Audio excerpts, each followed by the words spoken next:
we read about Avraham Avinu's hospitality, how it's the third day of his circumcision, and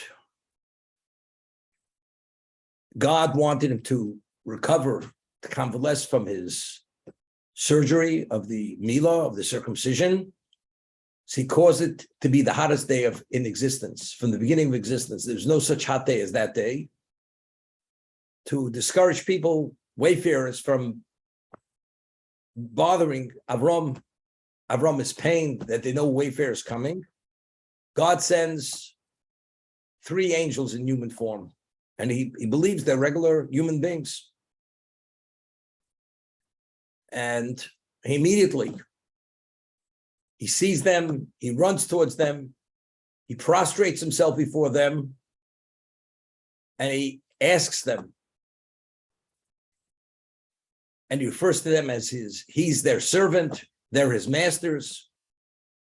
Although he's world-renowned, wealth, success, a victor, nevertheless, with the ultimate level of humility, he asks them to accept his hospitality. And what does he say? Take a small amount of water, have some bread. But if you read the narrative, although he offered them, have a bite, relatively speaking, a pittance, what did he actually serve him? If you read the story, their narrative, he went, slaughtered 3 calves, offered them tongues. Each one had his own tongue with mustard seed and so on and so forth. And the Gemara tells us that King Solomon, at the height of his power, this was the equivalent of what he would serve at his table.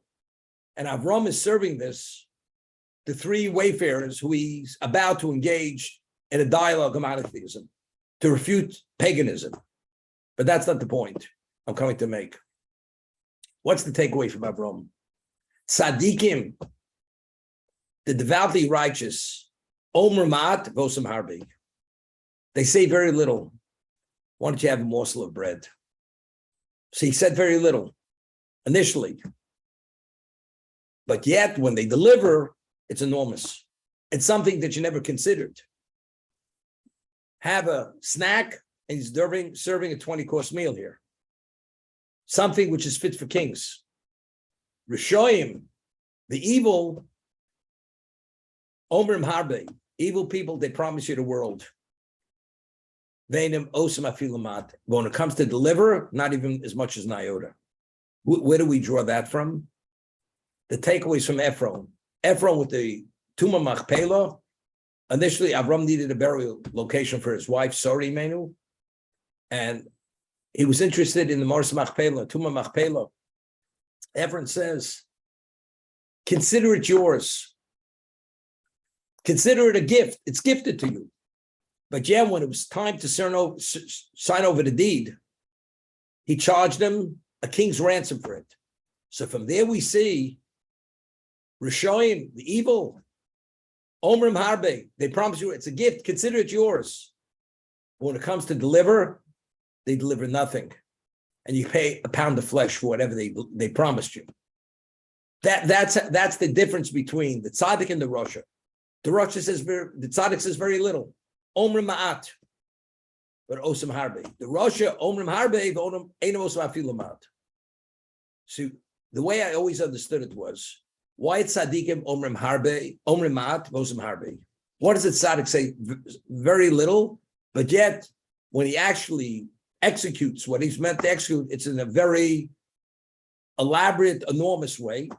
So I always said you attribute it to the tzaddik's humility. The tzaddik ultimately wants to accommodate the person at the most advanced level. But he's humble. So by humble, he says, why don't you have something to eat? But all of a sudden, the person realizes he's bringing out one course after another course and after another course. Why don't you tell me? Well, I thought it wasn't important because I don't want to ingratiate myself. I'm not interested in impressing you. Therefore, I say very little.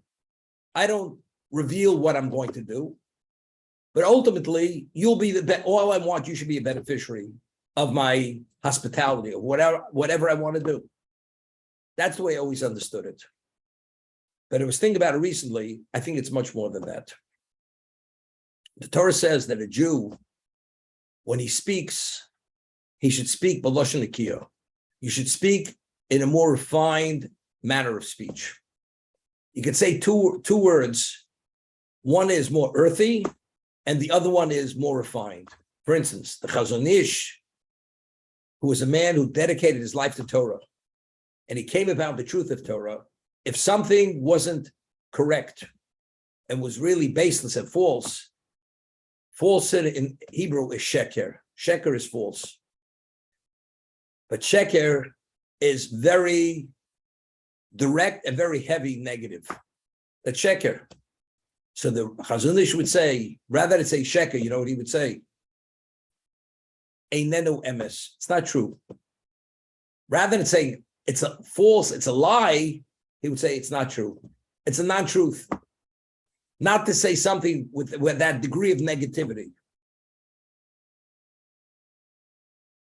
The first mission in Pesachim speaks about the 14th night of Nisan, we search out the chametz. When do we search out the chametz? Nightfall. Because the effect of the candle, it illuminates the dark, you're able to locate it more easily, rather than during the daytime. The how do you say night in Hebrew? Laila. Laila is night. Or Leil, the night of the 14th. The Mishnah, it says, opening statement, this is Judah the prince.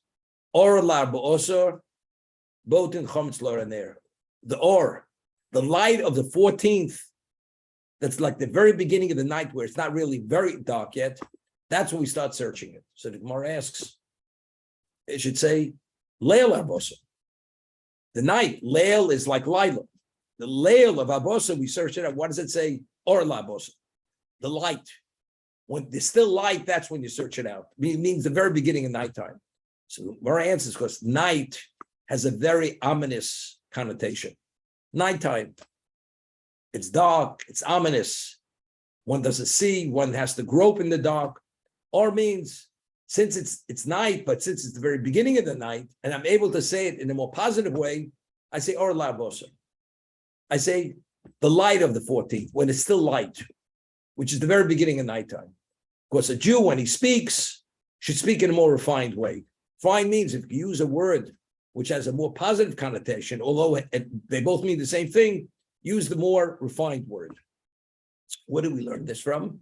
Because we find in the Torah, at the time when Noah built the ark and the world was going to be destroyed, he says, you should bring in 2 of every of the non-kosher species and 7 of the kosher species.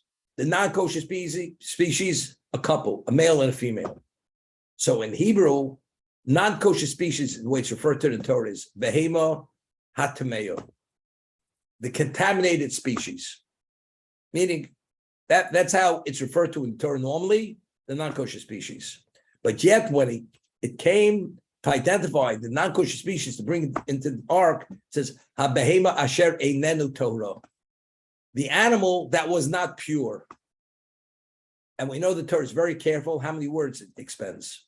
So if the Torah could have said it in a more abbreviated way, right? Saying it with less letters, rather than saying with more letters, why did Torah choose to say a nenu Torah that is not pure? It could have said it with less letters.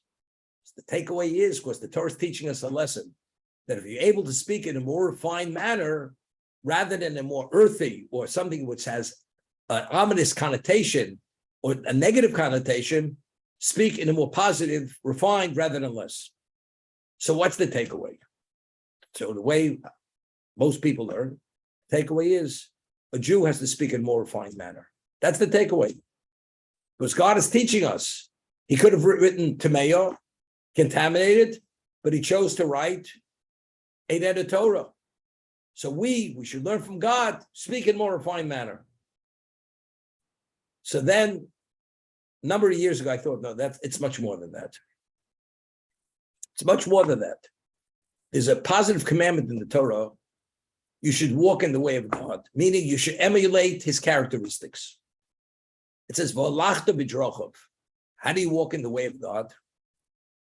So the Gemara tells us, the Talmud tells us, "Mahu rachum afatetu rachum." As God is merciful, you should be merciful. Mahu chan, as God is gracious, you should be gracious. As God clothes the naked, as he did with Adam and Eve after they ate of the tree of knowledge, if you have the ability to clothe the naked, you should clothe the naked. As God buried the dead, Moshe Rabbeinu was buried by God himself. Nobody knows the burial location of God. You should bury the dead. And that is emulating God. So we explained what is the concept behind the mitzvah of emulating God? What is it? Because we say many times, what is the basis for any relationship? Commonality. Because a couple or two individuals, if the greater the commonality, the greater the compatibility. If we share common views, goals, values, morals, ethics, there's a greater compatibility. So therefore, by assuming God's characteristics, God's persona, how he relates to this existence, mercy, graciousness, clothes the naked, buries the dead, or whatever else he does, therefore, we reflect his characteristics. Therefore, there's a greater basis to be able to cleave to him, because there's a greater compatibility. When God speaks, he speaks in a more refined manner. So speaking in a more refined, not because you're a more refined person. God wants you to be more refined. If God speaks more refined, we should speak. This goes into the mitzvah of emulating God. As he speaks more refined, you should speak more refined. Again, this advances the level of commonality to secure and intensify the compatibility to God himself. That's the idea. That's how I explained it. So now, the Gemara tells us in two locations. Everything in life is predestined except fear of God, meaning the Gemara tells us that right before the conception of every child, an angel takes that droplet of semen before conception and brings it before God. And God pronounces on that droplet of semen. Wise, foolish. Healthy, weak. Rich, poor. Every pronouncement regarding a person's life, God pronounces at that moment. So the Gemara asks, what about tzaddik v'rosho? What about the pronouncement? Is this person going to be righteous or evil? One's directive in life, what direction a person takes, that's up to him. That's your free choice. Whatever you choose to do, that's something you do. That's not predestined.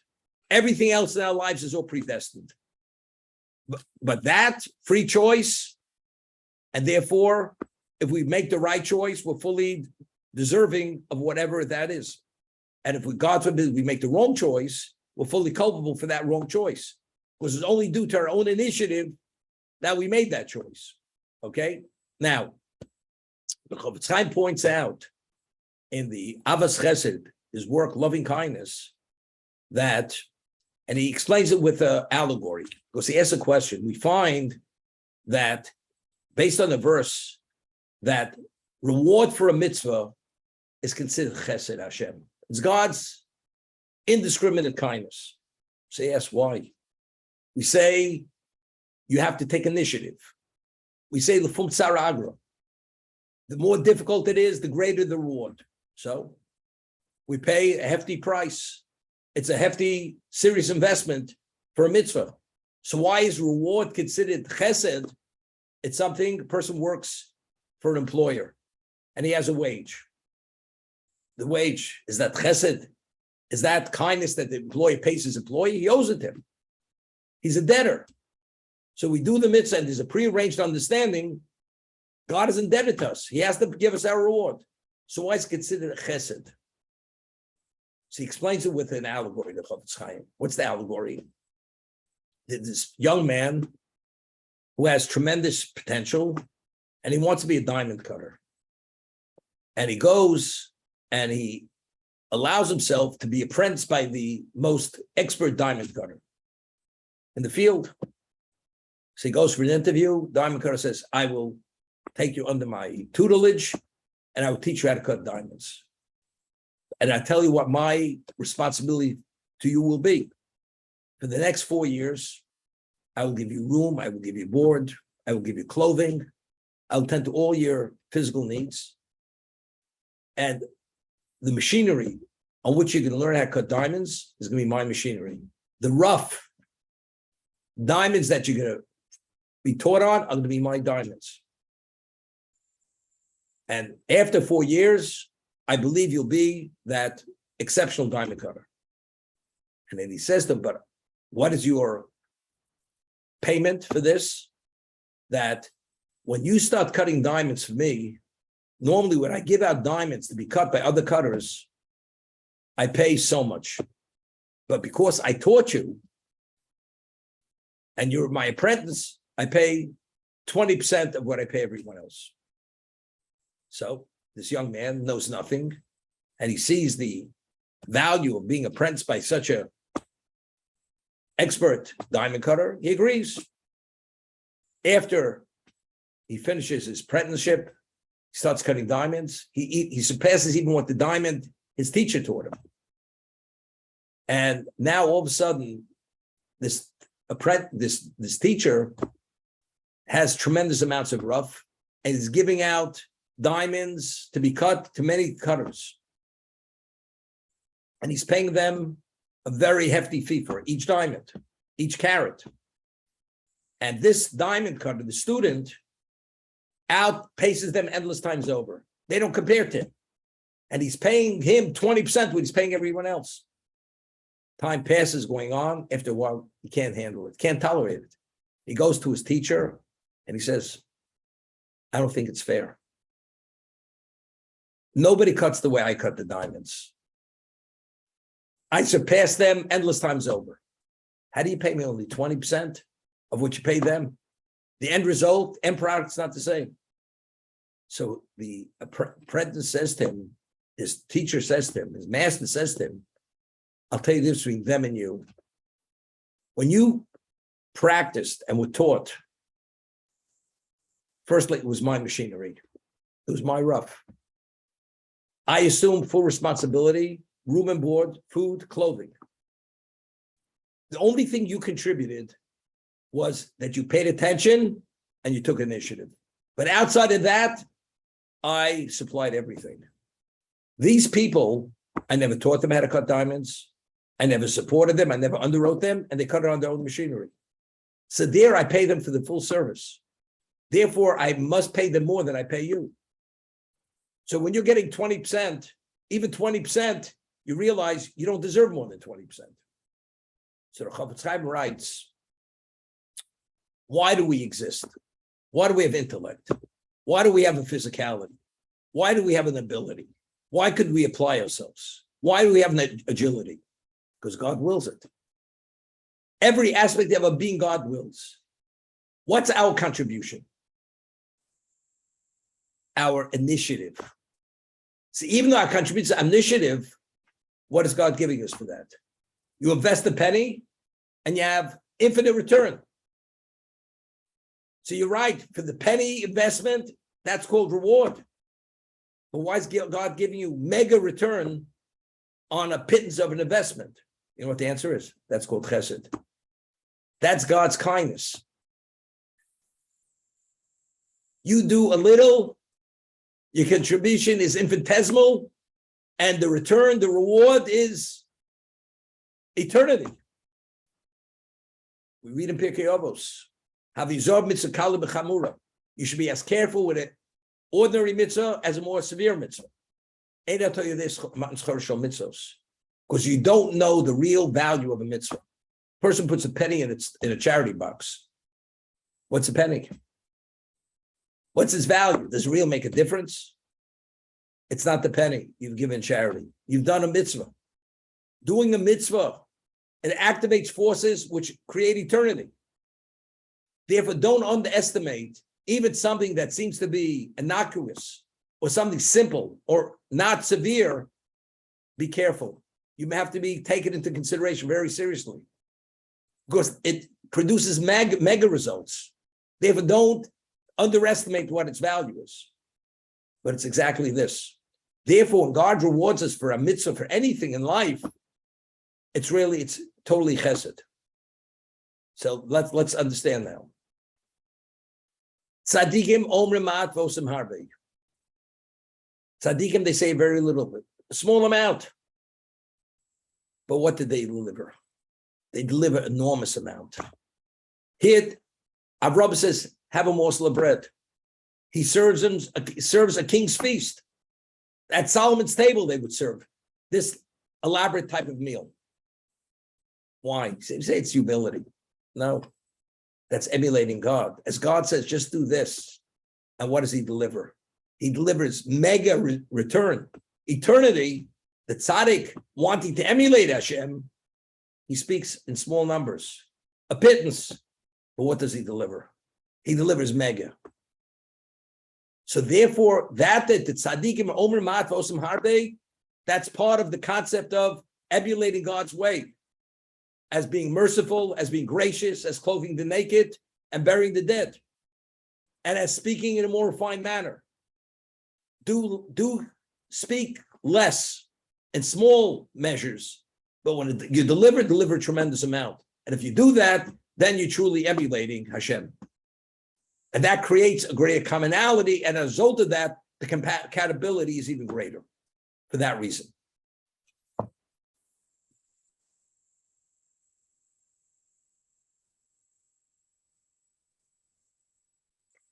We find Avraham Avinu, these three individuals who came, he hosted them, believing they were human beings. But they were angels. An angel has no physical need. But he believed they were what? They were human beings. Now, what was the fruits of his labor, as we said? Because he offered the shade of his tree, the Jewish people merited the clouds of glory, which protected us for 40 years in the desert, which provided multiple levels of value to us. He offered the water, the wellspring of Miriam. He offered his bread.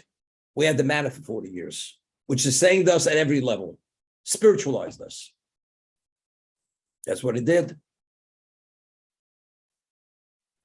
When Avram we do chesed, you have a man who needs a square meal.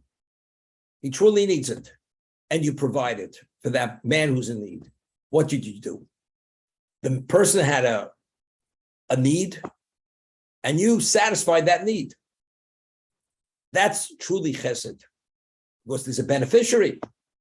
Avram's hospitality, you realize there's no beneficiary. From the benefactor side, he's giving you a king's feast. But from the beneficiary side, there's no beneficiary, because they're angels. But despite that, there's no beneficiary. What is the reward? The reward is eternity. It's the most advanced level of spiritual gifting. Clouds of glory, the wellspring of Miriam, and the manna. Although there's no beneficiary.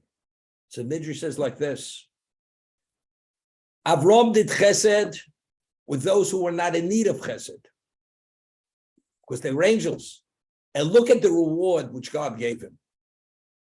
Clouds of glory, wellspring of Miriam, and the manna. So if you do chesed with a person who's truly in need of chesed, and there is a beneficiary, how much more are you deserving of reward? That the return will be definitely, minimally that. If here there was no beneficiary, look what the reward is. Because you wanted to do chesed. So if there is truly a beneficiary who's truly in need, how much more so is that person deserving of reward? That's the takeaway from Avraham Avinu in the Medrash. Now, we find that in the 40th year in the desert, the Jewish people, we were confronted with a problem.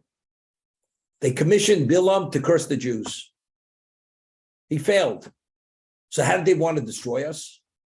So Bilam, the prophet nation, says, there's a secret.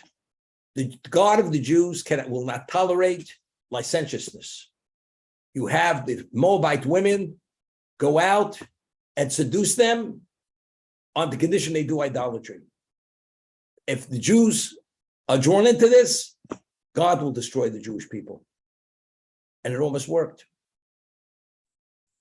Pinchas, because of zealotry, reacted to this. That's stayed the execution. Stop the plague. Now, if a Moabite or a Ammonite, if they should convert to become Jews, they're Jews. The Torah says they're considered illegitimate till the end of time. The question is why?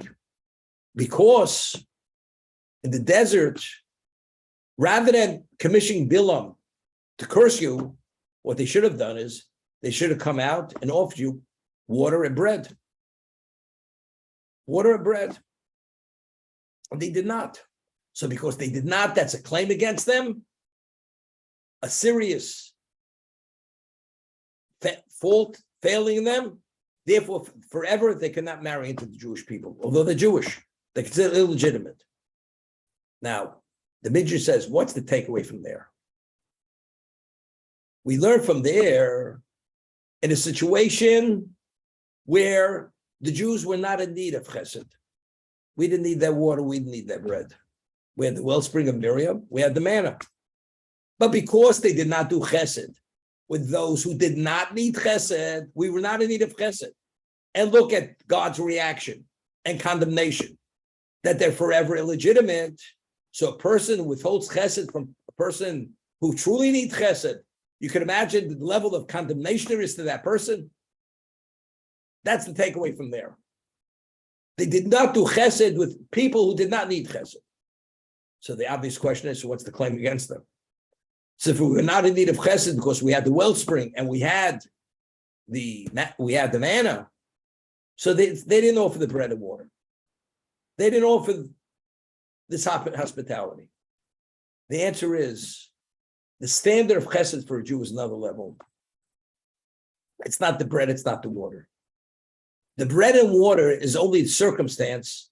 That's called the welcoming act. We've been wandering for 40 years like nomads. Nobody's paid attention to us. Finally, we meet up with our long-lost cousins. These are the descendants of Lot, who was a beneficiary of Avraham's kindness. Don't you think there should be a minimal debt of gratitude to welcome us in for a cup of coffee? Not, we don't need your coffee. It was only the means to make us feel welcome. Why didn't they? All they think about is to have us cursed. As a result of that, this level of insensitivity, that you don't appreciate what truly means to feel the other person's need, it's more than the bread and the water. It's a sense of giving value to that person's existence. So if we allow the Ammonites and Moabites to intermarry, they will dilute and they will reduce the quality of chesed which the Jews possess, which we inherited from Avraham, Yitzchak, and Yaakov. It's a much more advanced level of chesed. It's more acute. Therefore, forever they're condemned. But they did not do chesed with people who didn't need chesed. Not need meaning it's not the bread, it's not the water. It surpasses that. It's the sense of value. Avraham Avinu, he did chesed with those who did not need chesed. They're angels. There was no beneficiary. And look at the unbelievable level of return on his chesed, clouds of glory, wellspring of Miriam, and the manna.